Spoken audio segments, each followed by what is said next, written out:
ये एग्जैक्टली ये बहुत सी लड़कियों ने भी ये बात बोली है कि उस टाइम पे लाइक थोड़ा सा प्रेगनेंसी से पहले और कुछ वक्त प्रेगनेंसी के बाद जो उन्हें ट्रीटमेंट मिलता है ना, वो उनको हमेशा याद रहता है. Do you feel it? Yes yes exactly. Pregnancy में जब आपका हस्बैंड आपको प्रॉपरली टेक केयर, ऐसा नहीं सारा टाइम आपके पीछे लगा हुआ है, बट एटलीस्ट ये है कि आपके लिए अटेंटिव है, उसको पता है कि इस टाइम पे अगर आप उठ रहे हो तो आपको क्या चाहिए.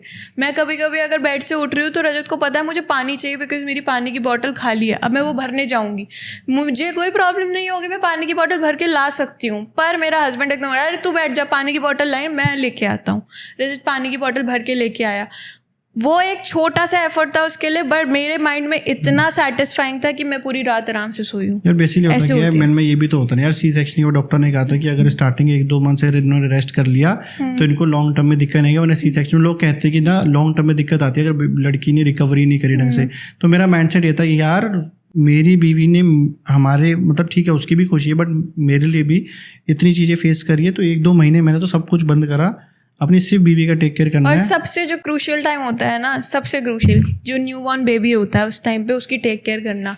उस टाइम पे रजत फुली अटेंटिव था, फुली मतलब मुझे वो रातों रात भर सोने को बोलता था और पूरी रात मैंने कहा पूरी रात सो, क्योंकि कहता है एक बार जब लंबी नींद तूने जैसे ब्रेस्ट को पंप से वो कर लिया, मिल्क ले लिया, अब तू सो जा, रात को जो बीच में 2 बार उठेगा मैं पिला दूंगा.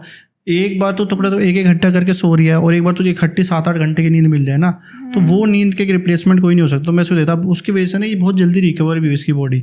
तो जैसी हो गई मुझे 1 मंथ मैंने टेक केयर करा, फिर मैंने जापा वाली आंटी लगवा दी. मगर ठीक है अब तो को सपोर्ट देता हूँ, बट इनिशियली मुझे जापा भी भरोसा नहीं है, चाहे वो प्रोफेशनल, मुझे इसकी मम्मी पे भरोसा नहीं, मुझे अपनी मम्मी पे भरोसा नहीं, मुझे किसी पे भरोसा नहीं है. मेरे को लगता है जो टेक केयर मैं इसकी कर सकता ना, मुझे कोई शर्म नहीं थी. जैसे इनके मतलब डायपर्स लड़कियों की भी होते हैं, हर चीज़ करवाई मैंने इसकी, बट मैंने कहा मैं करूँगा. बट रजत ने मेरी टेक केयर तो बहुत अच्छे से करी है, बहुत ज्यादा अच्छे से. तभी तो तारीफें कर रही है. अभी देखो वो पोस्टमार्टम जो तुम कह रहे हो, अगर मैं इसका टेक केयर नहीं करता भी बोल रही थी हस्बैंड ऐसे होते हैं. हाँ, और पोस्टमार्टम में ये होता है कि उस टाइम पे हार्मोनल इम्बैलेंस होता है, तो बहुत ज़्यादा इमोशनल तो आप होते ही हो, छोटी छोटी चीज़ें आपको इफेक्ट करती है, आप रोते हो बहुत ज़्यादा. मुझे याद है, पर मैं ऐसी थी, भले मेरे साथ छोटी मोटी चीज़ कोई भी हो रही थी ना, मैं मतलब एक छोटी सी चीज़ पे भी रो रही थी. जैसे मेरी मम्मी आई हुई थी मेरी टेक केयर करने के लिए स्टार्टिंग के 10 डेज़ के लिए, तो मेरी भाभी है ना, उनकी भी डिलीवरी थी उसी के टाइम के आसपास, तो मम्मी से भाभी के साथ हॉस्पिटल चली गई थी. मैं उस टाइम पे इतनी छोटी बच्ची बन गई थी कि मेरी मम्मी सीढ़ियों से नीचे उतरी और मैं रोना शुरू, इतना ज़ोर ज़ोर से रोना शुरू कि रजत घबरा गया मुझे देख के. क्या मेरी मम्मी, मैं वैसे दामाद नहीं बनता कभी, जनरली मैं कैजुअल तरीके से रहता हूँ कि बेटे की तरीके से.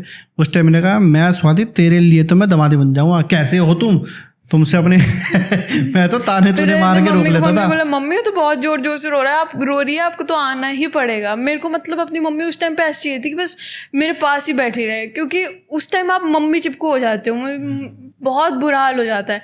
पर ये होता है कि आप इमोशनल जितने भी ज़्यादा होते हो ना, उसके साथ साथ ये होता है कि अगर आपके आसपास अच्छा एनवायरनमेंट है ना, आपके आसपास लोग हंस खेल रहे हैं, आपके बेबी के साथ खेल रहे हैं, बेबी उठ रहा है, जाग रहा है, थोड़ा बहुत रिएक्ट कर रहे हैं, तो सब कुछ ठीक लगता है, धीरे धीरे हो जाता है. स्टार्टिंग के 3 मंथ्स होते हैं थोड़े मुश्किल, धीरे धीरे करके ना आप उस रूटीन को फॉलो करने लग जाते हो, तो वो आपकी लाइफ के साथ रूटीन मिक्स हो जाती है. पहले दिन से मजा आ रहा है, मुझे कोई प्रॉब्लम नहीं है. मैं पहले भी रातों को सोता नहीं था, मैं 2-4 घंटे और लेट सो जाऊँ, मुझे तो इतना मज़ा आ रहा है. जैसे मेरा बच्चा है, मुझे जागना, मुझे पहले मैं सिर्फ गेम खेलने के लिए जागता था, अब मैं अपने बेटे के साथ खेलने के लिए जागता हूँ. तो मतलब मेरे लिए तो वो बहुत बड़ा अपग्रेड है. मतलब मेरे को पबजी खोले भी सालों, मतलब जब से मेरा बच्चा हुआ ना, मैंने महीनों से खोली भी नहीं. अब बस मेरे को होता है मेरा बेटा जाके वो हल्के करके खेलता है, वो देखे तो मुझे कभी इस चीज़ को स्ट्रेस मैंने माना ही नहीं, कभी लोड प्रॉब्लम कभी नहीं माना. मेरे को तो लाइक बेस्ट लगता मुझे. हाँ, स्वाति का सोच के स्ट्रेस वो लगता था यार ये ठीक रहे, पर बच्चे के साथ तो मुझे पहले दिन से, क्योंकि मुझे पहले दिन से 40 दोनों सब कुछ आ गया था,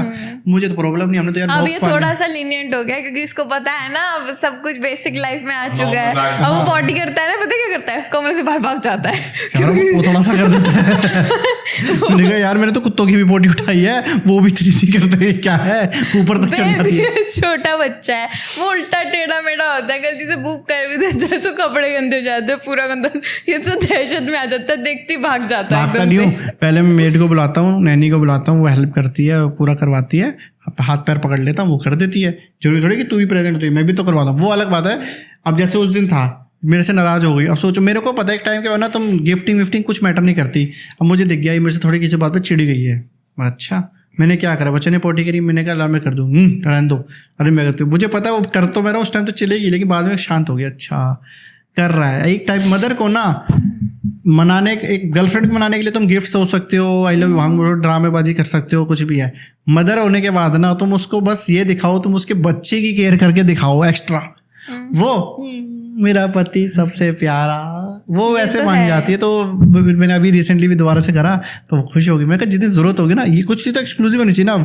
अब क्या है, कोई नहीं होगा तो ऑब्वियस सी बात है मैं करूँगा। अब नैनी भी होती है, मम्मी भी है, स्वाति खुद गई है तो खुद ही भैया मैं कर फुल लेते हैं। ध्यान अपना खुद ही रखती हूँ उसका। तो- मुझे पसंद भी नहीं है कोई ऐसे ज़्यादा पकड़े या कुछ भी करे, क्योंकि क्या होता है मैं नानी के भरोसे नहीं रख सकती बच्चे को। मेरा एक थोड़ा माइंडसेट ऐसा है, मेरा बच्चा मेरी गोदी में ही होना चाहिए, क्योंकि मैं जो उसको केयर दे सकती हूँ कोई भी नहीं दे सकता। तो मेरे दिमाग में यही रहता और है। वैसे ही मेरे इसके साथ है, जो मैं इसकी केयर कर सकता हूँ वो कोई नहीं कर सकता। तो इसको लगता है मैं इसकी मम्मी से कंपटीशन लगा रहा हूँ। अब तो क्या मेरी मम्मी से कंपटीशन लगा रही है जो मैं केयर कर सकती हूँ।